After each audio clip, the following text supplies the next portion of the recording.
Jesus disse no Isaías, escreveu o Evangelho. Isaías, quando ele estava escrevendo, em Isaías 53, ele diz assim, ó, verdadeiramente ele tomou sobre si as nossas dores, as nossas enfermidades e as nossas dores, levou sobre si, e nós reputamos o aflito e ferido de Deus. Nós, Jesus, Isaías, quando ele estava falando desta forma, ele estava falando do próprio Jesus, que ele vinha e ele ia sofrer por mim e por você, e muitos naquela época. Na verdade, tudo começou quando Isaías escreveu isso. Ele sabia que ele ia nascer de uma virgem, e ia sofrer, e ela ia ser maltratada pelo povo, porque quando Maria, ela teve Jesus sem ser tocada por homem, ela estava para casar com José, mas mesmo assim, José tentou deixá-la secretamente, mas pela fé em Deus, o anjo apareceu a ele e disse: José, toma Maria como tua esposa, porque o que ela está gerando não é de homem algum, mas é o Espírito de Deus que está sobre ela. Assim Maria concedeu aquela criança, e todos olhavam para ela e diziam que ela teve relação antes do casamento. Trataram ela como uma meretriz ou como uma prostituta, mas mesmo assim ela não perdeu a fé em Deus, porque Deus tinha promessa para ela, e ela sabia que tinha aparecido para ela um anjo chamado Gabriel, e disse que o que estava gerando no ventre dela não era de homem, mas era a virtude do Deus Altíssimo. Assim Maria concedeu, e sabia que ia ser maltratada dentro de Israel, de todo o povo de Israel, ela maltratava ela de tudo, porque sabia que ela teve relação antes de um casamento, mas ela sabia que a promessa de Deus estava gerando o Salvador no seu ventre. E assim ela concedeu como Isaías profetizou. Todo aquele povo pensava o sofrimento dele no começo. Quando Maria teve essa criança começou a ser perseguida a fio de espada por o rei Herodes, mas mesmo assim ele não perdeu, Maria não perdeu o equilíbrio, porque quem tem Jesus, ele não perde o equilíbrio. Quem tem Jesus, ele não perde o equilíbrio. Quem tem Jesus, ele tem paciência, ele tem bom ânimo, ele tem longanimidade, bondade no seu coração. Ele cria um amor no seu coração.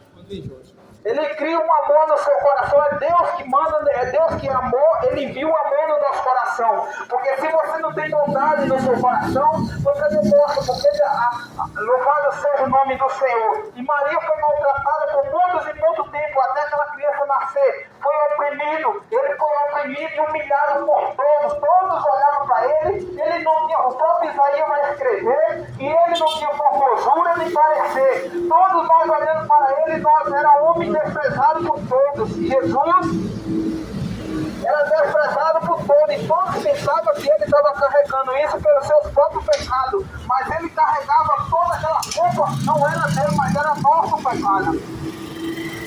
Glória a Deus. E ele carregou todas as nossas iniquidades sobre ele.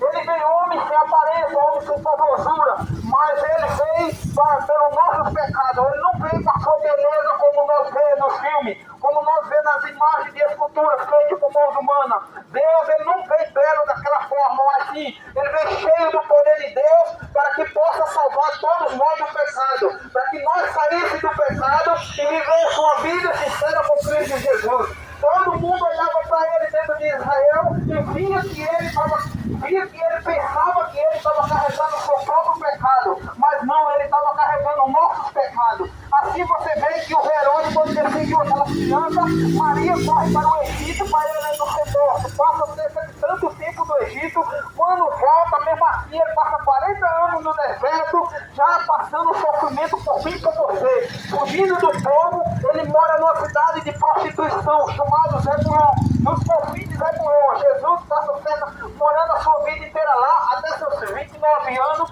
passa vivendo uma vida errada lá, uma vida um pouco errada de lá. Mesmo ele é um santo de Deus, como profetizou Isaías, que a luz ia arraiar na escuridão. Mesmo um povo errado, mas Jesus vivia naquele povo escondido do povo de Israel, para que ele não possa ser morto antes de chegar o tempo. Então Jesus, ele se doou por nós, sofreu por nós, levou todo o nosso pecado e toda a nossa iniquidade veio sobre ele. E nós andamos o castigo que nos traz a paz. Hoje nós estamos numa paz, o castigo, nós se morrer em Cristo Jesus terão uma vida eterna, porque ele sofreu a condenação que era para nós. O próprio Jesus, ele sofreu aquela condenação de morte de cruz, aquela condenação, aquelas 40 chicotadas, aquela coroa de espinho que era para vir sobre nós, aquela maldição que veio sobre ele, era maldito, era para a gente, aquela maldição toda era para nós. Mas Jesus, por ser por Deus, por ser tão bondoso, ele envia o seu único filho, como ele falou em João 3,16, porque Deus ele amou o mundo de tal maneira que deu o seu filho unigênito para que todo aquele que nele crê não pereça, mas tenha vida eterna. Ele também diz uma palavra para os jovens, lá em Eclesiastes capítulo 12, primeiro ele diz: lembre do teu Criador. Ele fala para os jovens: lembre do teu Criador no dia da tua mocidade, antes que venha o dia mau. O dia mau é esse, que vai chegar o tempo de você querer fazer alguma coisa para Jesus, mas você vai estar cego, surdo e mudo dentro de casa, tomado, porque não fez nada na sua juventude. Lembre do teu Criador enquanto tu és jovem. Hoje tu pode deixar uma mensagem, hoje tu pode estar inspirado pela palavra do Senhor e andar no caminho certo. Fugir da prostituição, fugir da imoralidade, se você quiser, jovem. Jovens que estão vivendo uma vida, nós vemos nesses últimos tempos jovens vivendo uma vida de prostituição, uma vida errada neste mundo. Se você continuar nesta vida, lembre você, pode seguir a vontade do seu coração, mas o próprio Bíblia diz que aquele que segue a sua vontade do seu coração, o caminho é a morte, o final é a morte, só chega a morte. Então, se você andar segundo a vontade de Deus, você irá conseguir encontrar o Senhor. Chegará um dia de você se encontrar com o Senhor, seu Salvador. Então, todos têm que se preparar para encontrar, porque todos nós vamos se encontrar com o Senhor Jesus. Todos nós vamos se encontrar com o Senhor Jesus. Todos nós vamos estar diante do trono de Deus. Quando Jesus fez, ele carregou todas as nossas enfermidades, todas as nossas culpas. Ele se doou por nós. Ele deu a sua própria vida.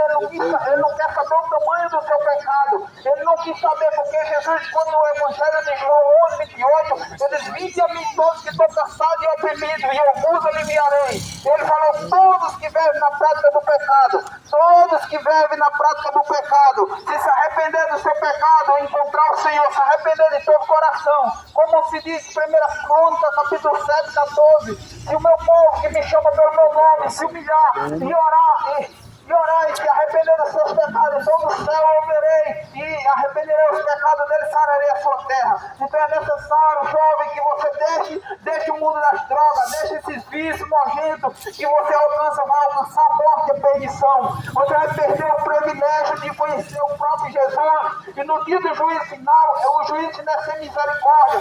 Todo aquele que morre no pecado, todo aquele que morre na iniquidade, ele será condenado. Todos aqueles que morrem no pecado não se importam com Jesus.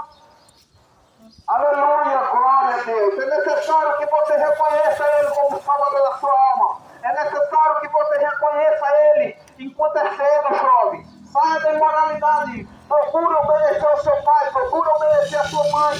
Não se afaste do caminho certo do Senhor. Não se afaste, porque se você andar no seu próprio caminho, porque no seu próprio coração, o próprio Jeremias falou, que ele, o profeta do Senhor falou, disse que perverso e mentiroso é o coração do homem. Quem entenderá? O Senhor. É o Senhor que esquadrilha os corações.